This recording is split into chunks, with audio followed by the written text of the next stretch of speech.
좋아요. 아, 좋네. 오늘 나온 사람들이 진짜 진국이야. 어, 그래서 여러분, 사람이 없다고 설교를 대충 하거나 대충 듣는 일은 없습니다. 예, 아시겠죠? 자, 바벨론이라는 나라를 얼마 전에 들었었는데 기억 나십니까 혹시? 다니엘 설교할 때. 다니엘 때 이스라엘을 포로로 잡고 있던 나라가 바벨론이라는 나라였는데, 그 나라에는 신화가 하나 있어요. 신화가 있는데 이 그리스 로마 신화랑 약간 비슷해요. 신이 여러 명이고 신들끼리 막 싸워요. 근데 싸우는데 그 재밌는 거는 그 바벨론 신화에 천지 창조 얘기가 나와. 세상을 만드는 이야기가 나오는데, 세상이 어떻게 만들어지냐면 신들끼리 맞짱을 떠요. 막 싸우다가 지는 신이 생기잖아. 지면 이긴 애가 막 신을 찢어. 잔인하지. 찢어서 가루를 내 가지고 막 뿌리면 별이 되고 하늘이 되고 막 땅이 되고, 되게 잔인하지. 그렇게 세상을 만들어. 그렇게 해서 서열을 정리를 하고 싸움을 하다 보니까 마르둑이라는 혼돈의 신이 최고의 자리를 차지합니다. 최고의 자리를 차지한 이 마르둑이라는 신이 이제 자기 밑에 있는 신들을 노예처럼 부리기 시작해요. 그래서 야, 너네 가서 나를 위한 신전을 지어. 그리고 신전을 신이 짓는 거야. 다른 신을 위해 다른 신이 신전을 짓는 거야. 되게 웃기지. 그래서 내내 노동하고 노가다하고 맨날 이걸 하는 거야. 노예 동아리가 거기서부터 시작된 거지. 그래서 맨날 그 노예 동아리로 맨날 그렇게 일하다가 얘네가 짜증이 나니까 그 신들이 뭘 하나를 만들어요. 뭘 만드냐 하면 인간을 만들어요. 왜?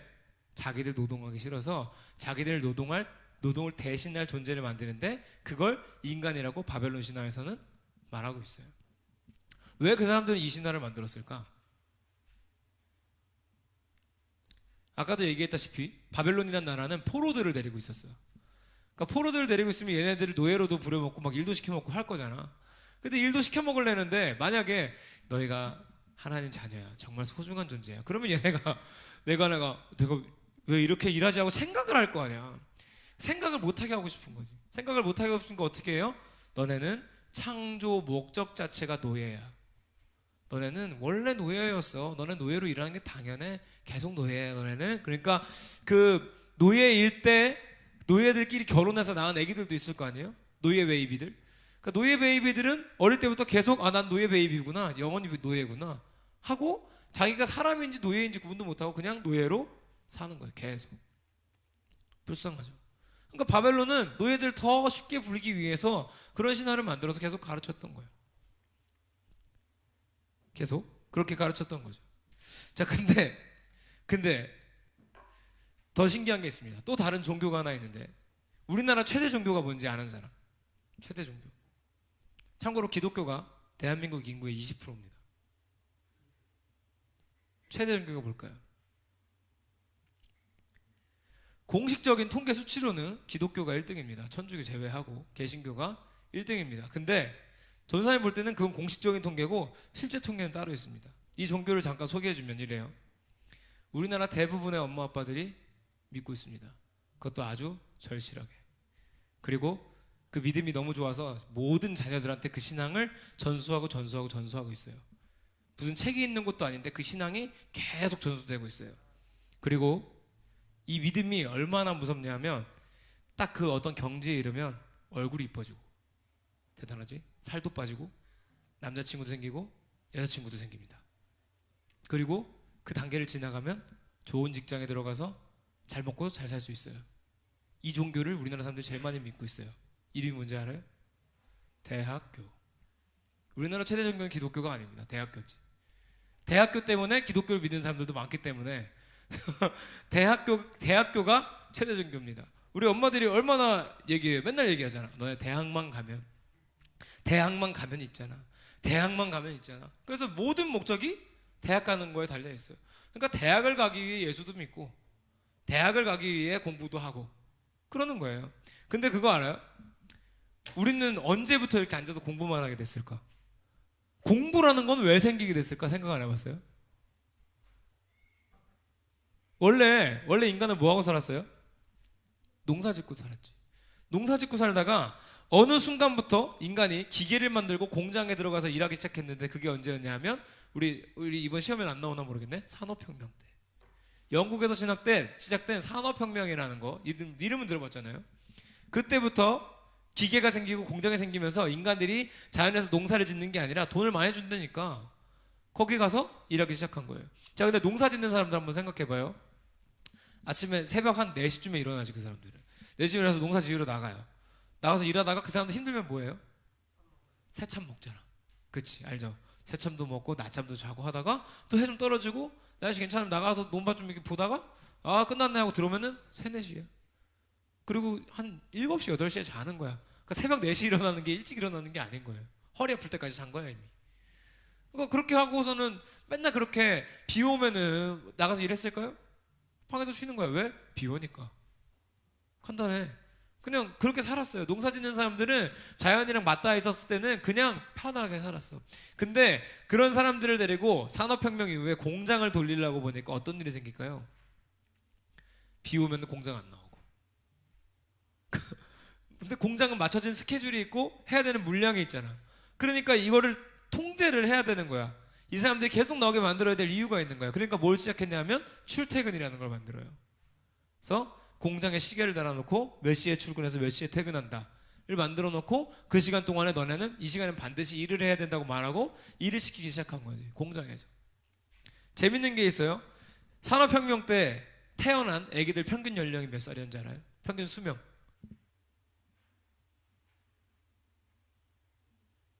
현빈이 몇 살이지? 15살이었어요.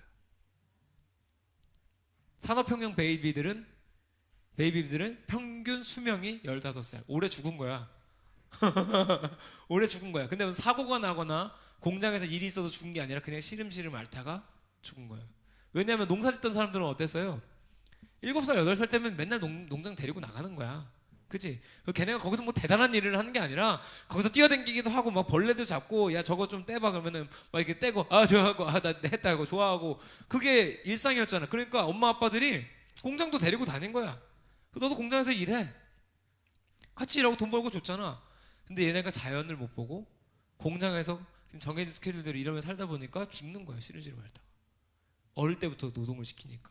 아 그러니까 안 되겠다. 어릴 때부터 노동을 시키면 다 죽는구나. 그러면은 이때는 노동 말고 다른 걸 시켜야겠다 생긴 게 뭔지 알아요? 학교예요. 왜 학교에서 줄 맞춰 앉아 있는지 알겠어요? 왜 우리는 학교에서 줄을 맞춰서 앉아 있을까? 왜 똑같은 거를 배울까? 왜 전부 다 똑같은 걸 가르치고 있을까? 좀 더 공장에서 쓰기 좋은 사람들 만들어내고 좀 더 직장에서 일하기 좋은 사람들 만들어내는 거예요. 직장은 9시 출근해서 5시 퇴근하는 데가 제일 많습니다. 여러분 학교 몇 시까지 가죠? 9시까지 가서 3시에서 5시 정도 중학교 고등학교 차이 나니까 5시 정도에 왔다 갔다 하죠. 우리가 초등학교 때부터 중학교 고등학교 때까지 그 훈련을 받지 않았다면 직장 가서 버틸 수 있을까요? 못 버텨요. 근데 그 훈련을 받았기 때문에 직장에서 쓰기 좋은 사람들이 되어 있는 거예요. 그러니까 점점 더 일 시켜먹기 좋은 사람들로 우리는 커가고 있는 거예요. 일 시켜먹기 좋은 사람, 좋은 말로는 직장인이라고 부르겠지만 옛날 말로 돌아가면 뭐랑 비슷한 것 같아요? 노예랑 크게 다를 바 없는 거예요. 너네는 태생이 일하기 위해 태어난 거예요. 너네는 공부해서 취직해서 일하기 위해 태어난 거라고 끊임없이 세상이 말하고 있고 대학교라는 종교에 빠져서 그거를 왜 가요? 좋은 직장에 들어가서 돈 잘 먹고 잘 벌고 잘 살기 위해서 그것만 바라보고 살게 만들었다고요. 이 세상이 우리한테 그렇게 끊임없이 말하고 있어요. 그러니까 학교에서 뭘 가르치냐 하면 너네는 원래 원숭이였다고 가르치는 거예요. 원숭이가 일 시키기 쉬워요? 사람이 일 시키기 쉬워요? 원숭이 같은 사람이 최고잖아. 그러니까 너네 원래 원숭이였어 얘들아. 너네 정체성은 원숭이야. 원숭이 자식들아. 국사 시간에 뭐라고 가르치는지 알아요? 이 미련 곰탱이들아. 너네 원래 곰이었어. 마늘 안 먹었으면 넌 아직도 곰이야. 하고 가르치고 있다고요. 왜냐하면 그래야 너네가 별거 아닌 게 되거든. 원숭이 출신, 곰 출신. 안타깝게도 우리는 그들을 저 사파리에다 가둬놓고 있지만 우리의 조상님들을 곰이고 원숭이고 누가 우리 진짜 조상인지 모르겠지만 그들을 사파리에 가둬놓고 돈 주고 들어가서 구경하고 있다고 우리 조상님들을. 추석 때 뵈러 가야지. 추석인데 가서 배고 와야지. 세배도 한 번씩, 절도 한 번씩 하고. 근데 왜 안 할까요? 이게 앞뒤가 잘 맞지 않아요? 우리가 점점 소중하지 않은 존재가 돼야 써먹기 좋은 사람이 되거든. 써먹기 좋은 사람, 시켜먹기 좋은 사람. 너네가 별거 아니어야, 우리가 별거 아니어야 이거 지키고 저거 시켜도 불평불만하자고 생각하지 않는 사람을 만들고 싶어 하거든. 그러니까 똑같은 거 배우게 하고 줄 맞춰서 앉아야 되고 줄 틀어지면 혼나고 질서에서 벗어난 일들 하면 혼나기 시작하는 거예요. 안타깝죠. 안타깝죠. 그런데 유일하게 다른 말하고 있는 딱 한 가지 책, 성경. 하나님은 이렇게 말했어요. 오늘 말씀을 세 번역으로 읽으면 이렇게 돼요. 하나님이 당신의 형상대로 사람을 창조하셨으니 곧 하나님의 형상대로 사람을 창조하셨다. 하나님이 그들을 남자와 여자로 창조하셨다. 우리를 하나님 닮은 모습으로 만들었대요. 결국 우리는 하나님을 닮은 하나님이 만드신 작품이 되는 거예요. 세상은 우리한테 노예라고 말하고 있지만 성경은 우리한테 하나님의 작품이라고 말하고 있어요. 노예나 노동자가 아니라 우리는 하나님의 작품이라고요. 근데 여기서 끝나지 않아요. 다음 절에 이렇게 말해요. 하나님이 그들에게 복을 베푸셨다. 하나님이 그들에게 말씀하시기를 생육하고 번성하여 땅에 충만하라. 땅을 정복하라. 바다의 고기와 공중의 새와 땅 위에서 살아 움직이는 모든 생물을 다스려라 하셨다. 무슨 뜻인지 알아요? 하나님이 이 세상을 만들 때 딱 한 가지만 하나님 위해서 만들었어. 우리 인간만. 나머지는 뭔지 알아요? 하나님을 위해서가 아니라 나머지는 전부 인간을 위해 만든 거예요. 근데 그걸 아는 순간부터 우리는 써먹기 힘든 사람이 되거든. 그러니까 끊임없이 얘기하는 거예요. 너네는 아무것도 아니야. 너네 노예야. 공부 열심히 해서 일이나 해. 하나님 위해 살지 마. 하고 인간의 원래 창조된 목적을 자꾸 가리는 거예요. 그래야 인간을 위해 창조된 다른 것들을 누리지 못하니까. 이 세상에 나가 있는 뭐 공부니 성적이니 아니면 돈이니 명예니 권력이니 하는 것들, 그것들이 원래는 다 우리 때문에 존재하는 거라고. 우리를 위해서. 걔네들이 나를 위해서 일하고 걔네들이 나를 위해 존재해야 되는데 세상은 거꾸로 가르치니까 사람들이 그것 때문에 사는 거야. 그것 때문에 생명을 끊기도 하고 그것만 쫓아서 사는 거예요. 원래 목적을 잃어버리니까 인생이 괴로운 거예요. 근데 성경은 말하죠. 너네들 하나님 작품이야. 그리고 하나님 자녀야. 하나님 아들이고 딸이야. 이 땅을 만드신 만왕의 왕이신 하나님의 아들이면 뭐예요? 왕자예요. 하나님의 딸이면 뭐예요? 어려운 문제인가요? 공주예요. 우리 옆 사람한테 이렇게 인사해볼까요? 잘 들어요. 믿고 싶진 않지만 너가 공주고 왕자래. 시작.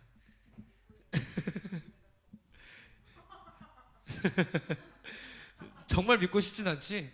그렇게 안 생겼어도 그 사람이 하나님의 왕자고 하나님의 공주라고요. 노예나 노동자로 부름받고 창조된 존재가 아니라 우리는 하나님의 작품으로, 하나님의 자녀로, 하나님의 왕자로, 공주로 지음받은 너무나 소중한 사람들이라고요. 자제분, 하나님의 자제분이라고요. 원숭이 새끼들이 아니라 하나님 자제분이라고요. 대학교 가면 좋죠. 서울대 가면 좋아요. 그런데 그것 때문에 사는 건 너무 불쌍해요. 그것 때문에 사는 것은 평생 그냥 그것 때문에 사는 거예요. 그것이 내 인생 전부를 바꿀 수 있나요? 내 인생 4년에서 한 10년 정도는 바꿀 수 있을지 몰라. 내 인생 전체를 만지실 수 있는 분은 하나님밖에 없어요. 할렐루야. 전사님은 솔직히 오늘 전사님이 하는 설교 다른 교회에서 잘못하면 잘릴 수도 있어. 진짜로. 그게 우리 현실이에요. 우리가 직면해 있는 대학교를 믿고 있는 수많은 사람들. 근데 잘 생각해야 돼요. 대학교가 진리인가? 예수 그리스도가 진리인가? 내가 믿는 하나님의 능력이 우선인가? 내가 만들어간 내 스펙이 우선인가? 뭐가 더 나을지 한번 생각해 볼 필요가 있어요. 내가 하나님을 위해 살기 시작하면 하나님이 우리 원래 인간들을 위해 만드신 이 모든 것들이 나를 위해 일하기 시작할 거예요. 할렐루야. 더 이상 돈이란 게 날 평가할 수 없고 명예랑 권력이란 게 날 평가할 수 없고 학교의 성적, 학교의 시험이라는 것이 나를 평가할 수 없기 시작해요. 하지만 우리는 해야 될 이유가 있어서 할 뿐인 거예요. 그게 내 삶의 전부이고 그게 내 목표여서 하는 게 아니라 그게 그걸 통해서 하나님이 나에게 주시는 이유가 있고 목적이 있으니까. 하나님이 그걸 통해서 나한테 주시는 바라보게 하시는 비전이 있고 이루어가시는 하나님의 뜻이 있으니까 하는 것뿐이지 우린 그것 때문에 살아서는 안 돼요. 우리는 하나님 자녀일 때 최고예요. 하나님 위에서 사는 하나님 자녀일 때 그때 우리가 진짜 원래대로 쓰임받고 살아가기 시작할 거예요. 우리 기도 한번 할까요?